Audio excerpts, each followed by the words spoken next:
এক পিতার দোয়া এটা, এক পিতার স্বপ্ন আমার ছেলে নামাজি হবে, আমার মেয়ে পর্দানসীন হবে, আমার স্ত্রী চরিত্রবান হবে।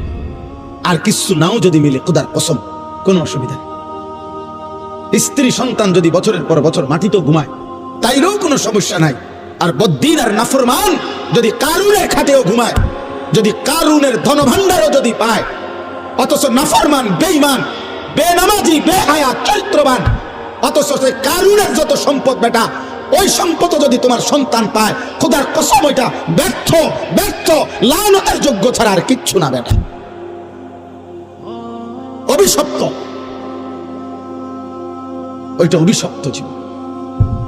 আপনি সন্তান কিছুই পায় নাই, কারুনের সব রাখেন বাইর করে লই, আপনাদেরকে দেখাই।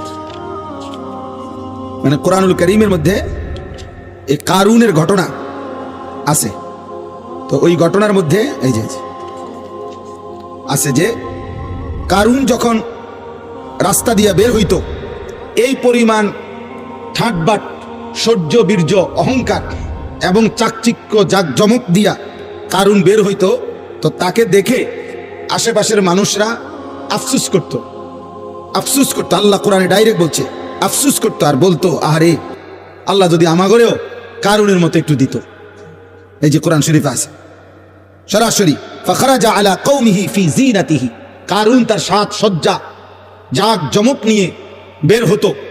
তো ক্বালাল্লাযীনা ইউরিদুনাল হায়াতাদ দুনিয়া, যাদের হৃদয়ে শুধু দুনিয়ার লোভ ছিল, তারা বলতো ইয়া লাইতা লানা মিসলা মা উতিয়া কারুন, আহা আল্লাহ যদি আমগরেও কারুনের মতো একটু দিত, তাহলে আমরাও একটু সুখে থাকতাম।